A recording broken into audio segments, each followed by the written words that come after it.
Good morning friends, Karun Singla the right admission से फिर आपके साथ एक बार।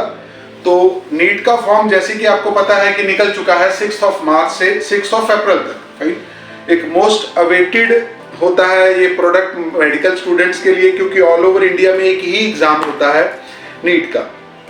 फाइन, तो सबने भरना होता है पूरे इंडिया में। हर बच्चे ने अगर एमबीबीएस में, बीडीएस, बीएमएस या कोई भी मेडिकल कोर्स में एडमिशन लेना है तो उसको नीट का ही एग्जाम देना होगा। Make sure for that. Fine, तो आपको नीट का फॉर्म अभी भरना है, 1 महीने का वैसे तो टाइम है, लेकिन आप एज अर्ली एज पॉसिबल भर लीजिएगा और वेट मत कीजिएगा लास्ट डेट की। फाइन, तो जैसे कि मैं नीट के फॉर्म की अगर बात करूं तो जो उसके एग्जाम सिस्टम है वो सब सेम है।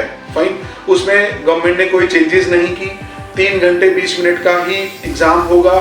7 मई को एग्जाम है, 2 बजे 2 PM पे स्टार्ट होगा, 5:20 तक चलेगा।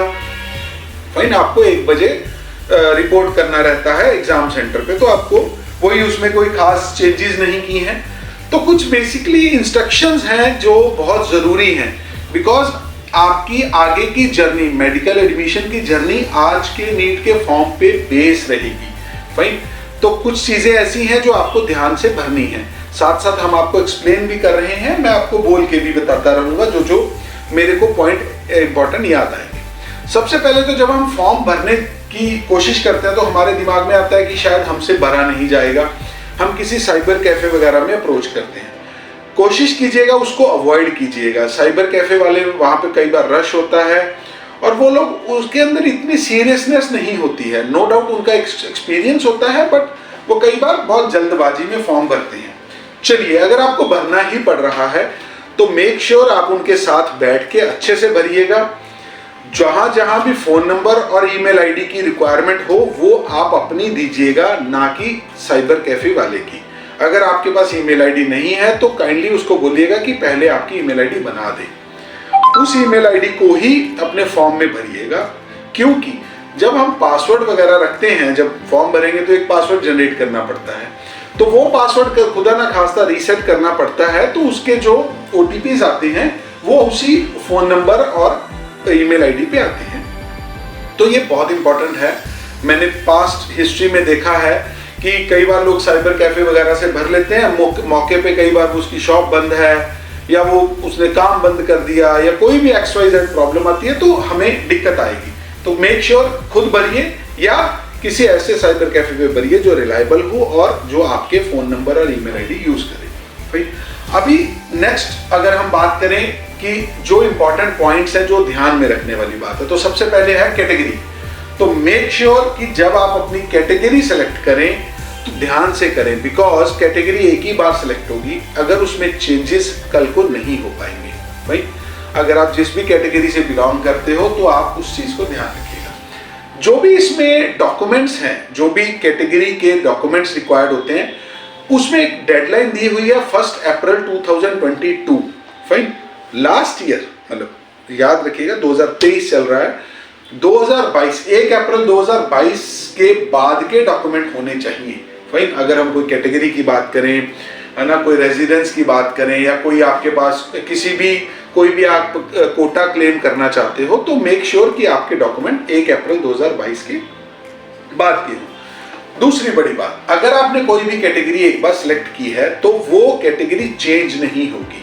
फाइन, बहुत एक कॉमन देखा गया है ओबीसी के कैटेगरी में। कई बार आप क्या है, आप अपनी स्टेट में तो ओबीसी कैटेगरी में आते हैं, बट नेशनल जो एक लिस्ट होती है, फाइन, ऑल इंडिया में आप ओबीसी में नहीं आते हैं।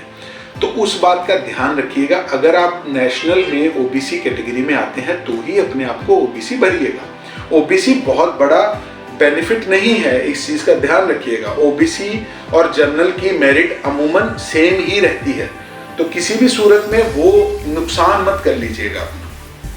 फाइन, दूसरी बड़ी बात, जब भी आप कोई फॉर्म भरेंगे, फाइन, अगर आप जो स्टेप्स हैं फॉर्म भरने के, फाइन, अगर आपने एक स्टेप एक बार सिलेक्ट करने के बाद, उसमें ऑप्शंस भरने के बाद उसको सबमिट कर दिया तो वापस नहीं जा सकते।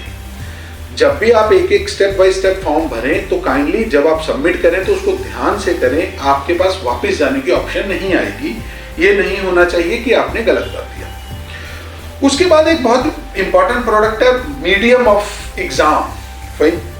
तो बहुत से लोगों को लगता है कि हमें इंग्लिश में एग्जाम देना है तो इसमें इंग्लिश भरना है, ठीक है, वेरी गुड, कोई प्रॉब्लम नहीं है। लेकिन मेरी ये सोच है कि अगर आपको मान लो मतलब आपकी रीजनल लैंग्वेज से हिंदी है, फाइन, या आप पंजाबी बोलते हो या उर्दू बोलते हो या तमिल बोलते हो, तो आप अपनी रीजनल लैंग्वेज उसमें भरिए, फाइन। आप मोड ऑफ एग्जामिनेशन है जो, मान लो अगर आप हिंदी है तो आप हिंदी भरो। अगर आप हिंदी भरोगे तो हिंदी का एग्जाम के साथ साथ इंग्लिश का एग्जाम तो आएगा ही आएगा। ड्यूअल बेनिफिट होता है। कई बार कोई ऐसा पॉइंट आ जाए जो आपको समझ नहीं आ रहा, कोई क्लैरिकल मिस्टेक हो, कोई प्रिंटिंग एरर हो, कुछ भी हो, अगर आपके पास दो लैंग्वेज में एक ही पेपर होगा तो आपके लिए बेनिफिशियल होगा, ये कभी नुकसान नहीं होगा। अगर आप हिंदी लैंग्वेज सेलेक्ट करोगे तो आपको जो पेपर मिलेगा, क्वेश्चन पेपर, उसमें एक तरफ इंग्लिश में क्वेश्चन होगा, दूसरी तरफ हिंदी में। अगर पंजाबी भरोगे तो एक तरफ इंग्लिश में, दूसरी तरफ पंजाबी में, फाइन। तो make sure for that also कि आपने जो लैंग्वेज भरनी है, अगर आप इंग्लिश भरना चाहते हो completely fine, I have no issue. अगर आप इंग्लिश भरोगे तो सिर्फ इंग्लिश में एग्जाम आएगा। लेकिन अगर आप कोई रीजनल लैंग्वेज भरोगे तो साथ में इंग्लिश एंड रीजनल लैंग्वेज दोनों में एग्जाम आएगा, इस बात का ध्यान रखिएगा। अगर आपके पास कोई भी सर्टिफिकेट है, जैसे कि एक EWS है, फाइन, इकोनॉमिकल वीकर सेक्शन, उसका रूल्स पढ़िएगा। अगर आप उसमें फॉल करते हो तो EWS सर्टिफिकेट बनवाइएगा, फिर ही उसमें आप अपना EWS सेलेक्ट कीजिएगा।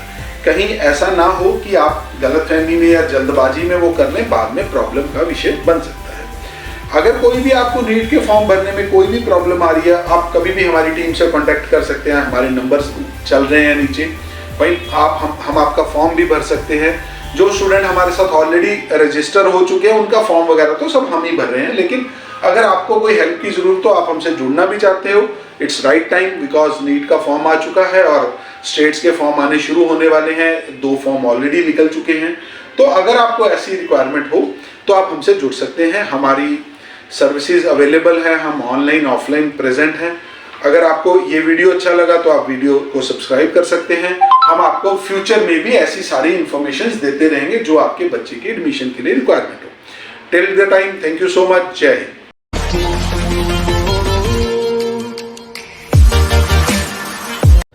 So guys welcome. और यहाँ पर अभी हम सबसे पहले नीट की वेबसाइट पर पहुँचे, neet.nta.nic.in। तो यहाँ पर आपको नीचे जाना है नीट UG 2023 रजिस्ट्रेशन पे। तो एक बार जब ये पेज ओपन हो जाएगा तो यहाँ पर हमें नज़र आ रहा है न्यू रजिस्ट्रेशन। तो अभी आप फर्स्ट टाइम रजिस्टर कर रहे हैं तो इसलिए आप यहाँ पर क्लिक करेंगे। जब आप इस पे क्लिक करेंगे तो आप एक नए पेज पर पहुँच जाएंगे। डाउनलोड इन्फॉर्मेशन बुलेटिन, काफ़ी सारी जानकारी है। आप सीधा नीचे आ जाइए, क्लिक कर दीजिए कि हमने सब कुछ डाउनलोड कर लिया और आप आगे प्रोसीड कर दीजिए। मैंने आपको इस वीडियो के अंदर सारी चीज़ें बता दूंगा बहुत सिंपलेस्ट फॉर्म में। तो बहुत बेसिक सी डिटेल्स हैं, जैसे कि आपका नाम भरना है आपने यहाँ पर, ठीक है, अपना कंप्लीट नेम भर लीजिए।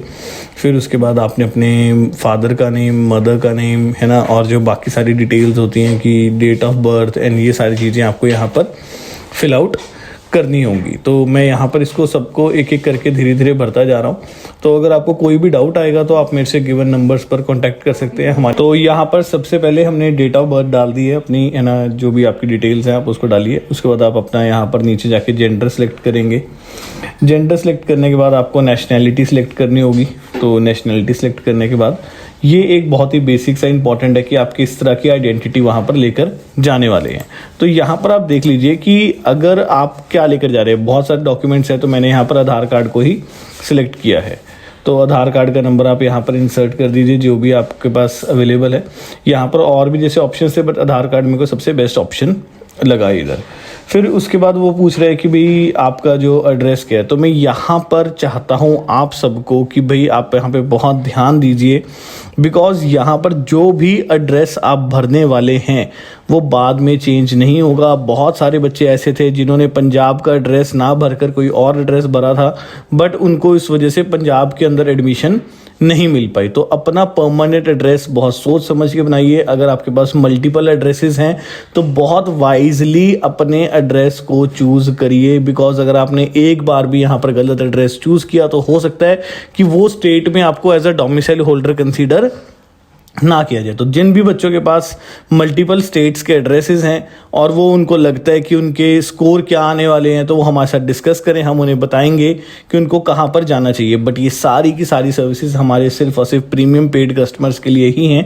बहुत सारी कॉल्स आती हैं, तो अगेन मैं आपसे चाहूँगा कि जो हमारे साथ प्रीमियम सर्विसेज देकर जुड़ना चाहते हैं, हम उनका ये पूरे प्रोसेस का हैंडल आउट करते हैं।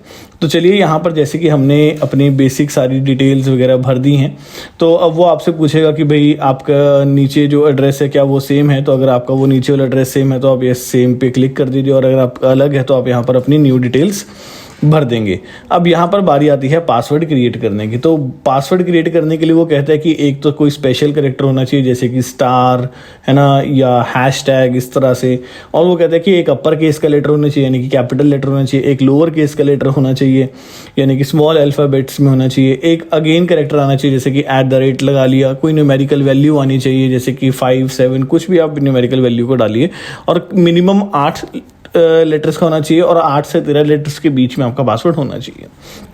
सिक्योरिटी क्वेश्चन सेलेक्ट किया, मैं हर बार यही करता हूँ, मेरे एक कॉमन आंसर रहता है इसमें, तो मुझे वो याद रहता है। और अब आप यहाँ पर जो आपका सिक्योरिटी नंबर है उसको आप डालेंगे यहाँ पे, और देन आप नेक्स्ट पेज की तरफ मूव आउट कर देंगे। बट अगेन मैं बता रहा हूँ, इस फॉर्म को सबमिट करने से पहले, यानी कि हर पेज सबमिट करने से पहले आपको बहुत ज़्यादा ध्यान देना होगा कि वहाँ पर आप कोई भी गलत इन्फॉर्मेशन सबमिट ना कर दें। बिकॉज एक बार आपने वहाँ पर गलत इन्फॉर्मेशन सबमिट करी, वो दोबारा चेंज नहीं होगी और हो सकता है आपका पूरा साल बर्बाद हो जाए। तो इसको आप प्योरली एक बार चेकआउट कर लीजिए, देख लीजिए कि हाँ सब ओके है, क्या इसमें सारी चीज़ें ठीक हैं जो आप बताना चाहते हैं, क्या इसमें कुछ चेंज तो नहीं करना चाहते। जो जो आपको ठीक लगता जा रहा है उस पर आप टिक करते जाइए, और जब वो आप टिक कर देंगे उसके बाद आपको नीचे वहाँ पर एक फाइनल सबमिट का बटन आएगा। तो वहाँ पर फाइनल सबमिट में जाके डिक्लेरेशन देने के बाद हम वहाँ पर उसको नेक्स्ट स्टेप में आगे बढ़ जाएंगे। बट एक बार कर दिया तो चेंज नहीं होगा, तो बहुत ध्यान से सोच समझ कर आपको आगे बढ़ते जाना है। कोई भी गलती आप करेंगे आपका साल खराब हो सकता है, तो प्लीज़ बहुत ही रिस्पॉन्सिबली इसको फिल आउट करिए, और किसी एक प्रोफेशनल की मदद लेकर ही इसको आप आगे बढ़िए। अब हम नेक्स्ट स्टेप पे आगे बढ़ेंगे। नेक्स्ट स्टेप के अंदर हम अपनी कुछ और यहाँ पर बेसिक डिटेल्स डालेंगे, तो उसको मैं आपको बताता हूँ। यहाँ पर जैसे कि सबसे पहले वो कह रहा है कि आपको अपना नंबर वेरीफाई करना होगा, तो आप सबसे पहले अपना नंबर वेरीफाई कर दीजिए। ठीक है, आपके फ़ोन पर OTP आया होगा, आप यहाँ पर OTP डालेंगे और आपका जो नंबर है वो वेरीफाई हो जाएगा।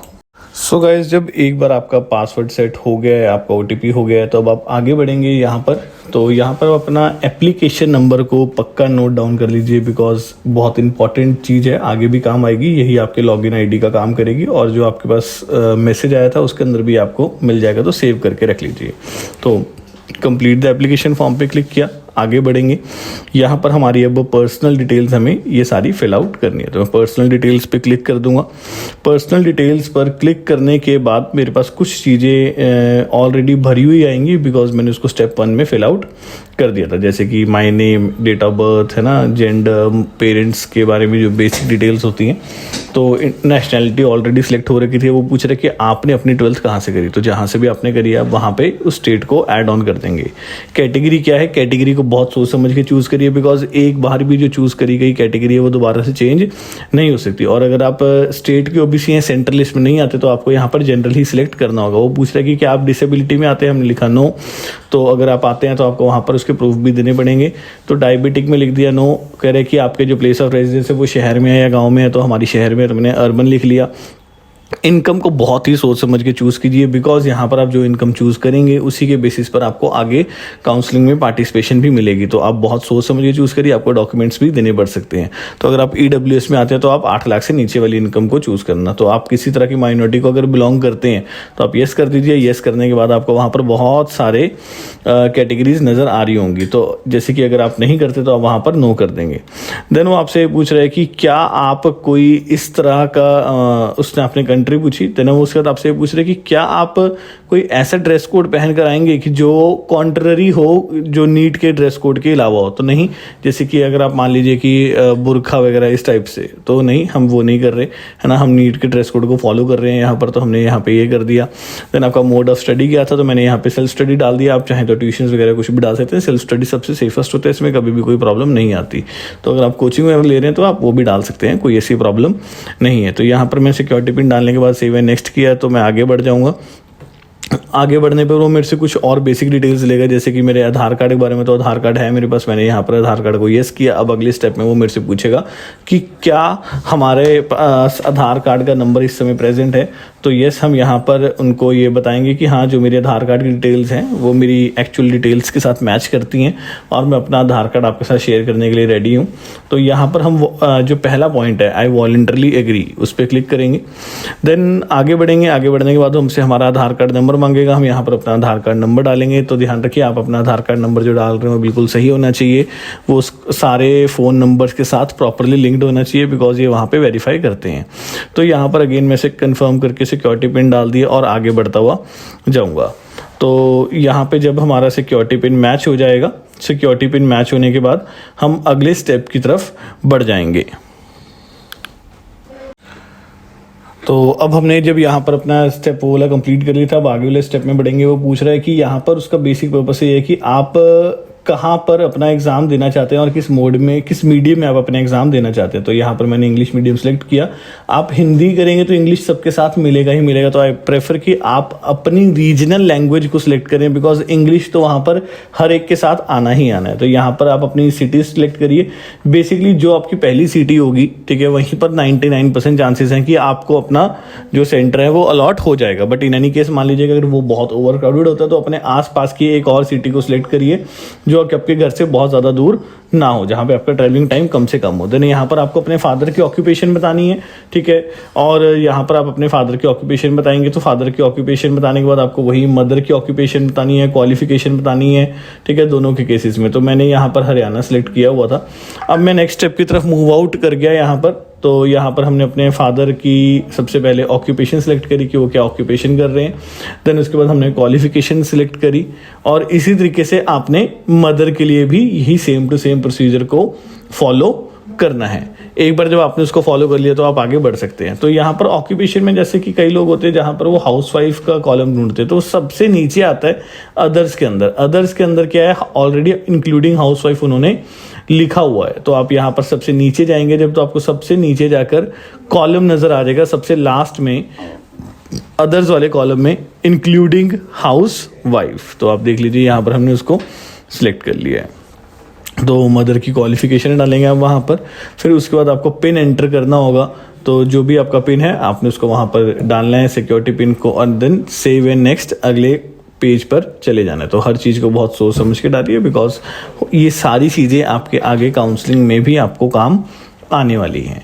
तो यहाँ पर आप अपनी बेसिक डिटेल्स डालेंगे 10th की, कि अगर आपने पास आउट कर ली है, ऑब्वियसली सबने कर ली होगी पास, कौन से साल में करी है ना, बहुत सही डिटेल्स होनी चाहिए सारी। ऐसे नहीं कि आप कोई भी एनोनिमसली डाल दो, ये सारी डिटेल्स चेक होती हैं जब आप आगे फर्दर काउंसलिंग्स के अंदर भी जाते हैं। तो यहाँ पर आपका वो ऑटोमेटिकली एक ही ऑप्शन आएगा, वो आप कर लेंगे। तो यहाँ पर हमने सेलेक्ट करना है कि हमारी प्लेस ऑफ स्कूलिंग कहाँ पे है। तो आपकी जहाँ से भी है, रूरल अर्बन कहीं से भी, मेरे से गलती से यहाँ पे रूरल सेलेक्ट हो गया, अभी मैं बाद में इसको ऊपर जाके अर्बन में भी सिलेक्ट कर दूँगा। तो यहाँ पर आपको कॉलेज सिलेक्ट, बेसिकली आपका टाइप ऑफ स्कूल कैसा था वो आपको वहाँ पर डालना है। तो हमारा प्राइवेट था तो मैंने प्राइवेट सेलेक्ट कर लिया। मैंने कहाँ से पढ़ाई करी है, मैंने चंडीगढ़ से करी थी, मैंने चंडीगढ़ को सिलेक्ट कर लिया। चंडीगढ़ में आगे कोई फर्दर डिस्ट्रिक्ट्स नहीं है तो यहाँ पर आए। अगर आपने कोई और हरियाणा सेलेक्ट करेगा तो आपको वहाँ पे और डिस्ट्रिक्ट्स के ऑप्शन भी आ रहे होंगे। आपने अपना बोर्ड सेलेक्ट करना है, सारे बोर्ड्स की इन्फॉर्मेशन यहाँ पर है। तो आपके नंबर्स किस तरीके से थे, परसेंटेज में थे या CGPA में थे, वो आपको यहाँ पर प्रोवाइड करने हैं। तो मैंने यहाँ पर वो भी प्रोवाइड कर दिए। आपका 10th में रोल नंबर क्या था वो आपको प्रोवाइड करना है। आपका स्कूलिंग कहाँ से हुई है आपको वो जगह प्रोवाइड करनी है। आपके स्कूल का पिन कोड क्या है, बेसिकली जहाँ पर आपका स्कूल लोकेटेड था उस एरिया का पिन कोड आपको यहाँ पर बताना होगा। तो उस एरिया के पिन कोड बताने के बाद आपसे वो आपकी 11th की डिटेल्स के बारे में पूछेगा। तो आप सबके पास अपनी 11th की डिटेल्स प्रॉपरली होनी चाहिए, ठीक है। अगर नहीं है, कोई भी चीज़ मिसिंग है तो अपने स्कूल वालों से जरूर लीजिए, बिकॉज बहुत सारे बच्चे ऐसे हैं जिन्होंने कोविड के टाइम पे अपनी 11th करी थी, इसलिए उनके पास अपना रोल नंबर अभी तक नहीं आया। तो कोई बात नहीं, वो अपने स्कूल में अगर पूछेंगे तो आपके स्कूल वाले आपको आपका रोल नंबर भी प्रोवाइड करवा देंगे। तो यहाँ पर आपका क्वालिफाइंग एग्जामिनेशन में एक ही कोड है, वो एक ही चीज़ पूछेगा। तो वो पूछ रहा है कि आपकी प्लेस ऑफ स्कूलिंग कहाँ पे है, अर्बन है। तो जैसे मैंने कहा था कि मेरे से पहले वहाँ पे गलती से सिलेक्ट हो गया था, तो आप अर्बन रूरल कोई उससे पॉइंट नहीं है, आपकी जहाँ से एक्चुअली हुई है आप वहाँ पे उसको सिलेक्ट कर सकते हैं। तो कहाँ से आपने स्कूलिंग करी है, बहुत सारे ऑप्शंस थे, गवर्नमेंट स्कूल से करी है, केंद्रीय विद्यालय से करी है या प्राइवेट स्कूल से करी है, वहाँ से कहाँ से कौन सी स्टेट से करी है वो आप यहाँ पर भरेंगे, कौन से बोर्ड से करी है अगेन वो आप यहाँ पर भरेंगे।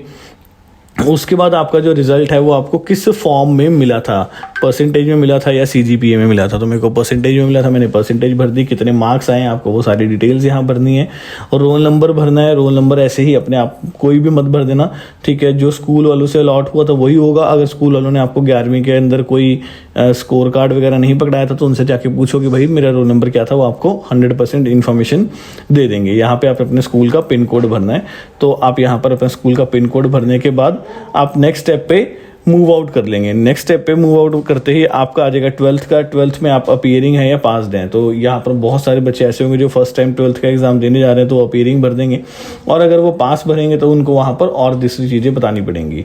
तो अब यहाँ पर कोड्स हैं, ठीक है। मैं आपको इस वीडियो के एंड हमारे आप पेज पे जाएंगे, आपको वहाँ पर नज़र आएगा हमारी कम्युनिटी के अंदर कि हमने वहाँ पर एक पोस्ट डाली हुई है जिसमें हमने अलग अलग क्वालिफाइंग कोड्स का बताया। जो 02 कोड है वो उनके लिए है जो ड्रॉपर्स हैं, 03 अलग बच्चों के लिए, 04 अलग बच्चों के लिए। तो वो सारे कोड्स के बारे में मैंने अपनी कम्युनिटी पोस्ट में डाला हुआ, तो आप वहाँ पर जाकर उसको चेकआउट कर सकते हैं। कहाँ से आपकी स्कूलिंग हुई है ना, कैसे कॉलेज है, गवर्नमेंट है, प्राइवेट है, वो सारी इन्फॉर्मेशन आप यहाँ पर डाल देंगे। कहाँ सर आपका जो डिस्ट्रिक्ट है वो कौन सा था, स्टेट कौन सी थी, है ना, बोर्ड कौन सा था, वो सारी चीज़ें आप यहाँ पर शॉर्टलिस्ट कर देंगे। तो आई होप कि ये जो बेसिक्स इन्फॉर्मेशन है यहाँ तक किसी को भी कोई डाउट नहीं हुआ होगा। मैक्स टू मैक्स अगर डाउट होता है कोड्स के अंदर होता है, आप हमारी कम्युनिटी पोस्ट के अंदर जाकर देख सकते हैं कि डिफरेंट कोड्स का मतलब क्या है और आपको कहाँ पर कौन से कोड को डालना है। तो आपको अभी तक आपका रोल नंबर अलॉट हो चुका होगा क्योंकि ऑलरेडी बोर्ड्स के एग्जाम चल रहे हैं, तो आप वहाँ पर अपना रोल नंबर वगैरह का डाल ऑप्शन नहीं आ रहा अभी, तो आप नहीं डालेंगे।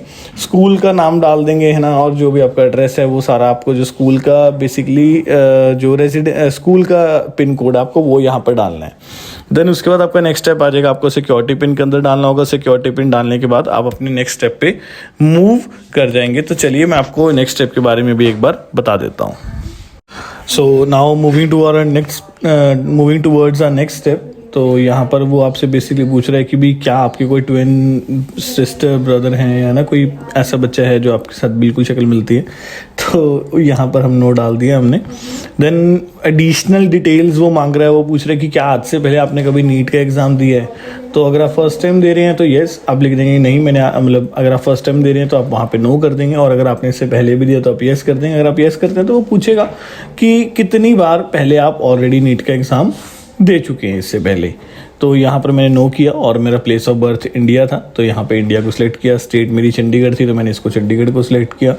बहुत सोच समझ के अगेन इसको आपको फिल आउट करते रहना है। देन यहाँ पर आपका वो पूछ रहा है कि आपकी सिक्योरिटी पिन आपको एंटर करनी है। सिक्योरिटी पिन एंटर करने के बाद हम नेक्स्ट स्टेप की तरफ मुड़ जाएंगे जिसमें वो हमसे इमरजेंसी कॉन्टैक्ट डिटेल्स के बारे में पूछेगा।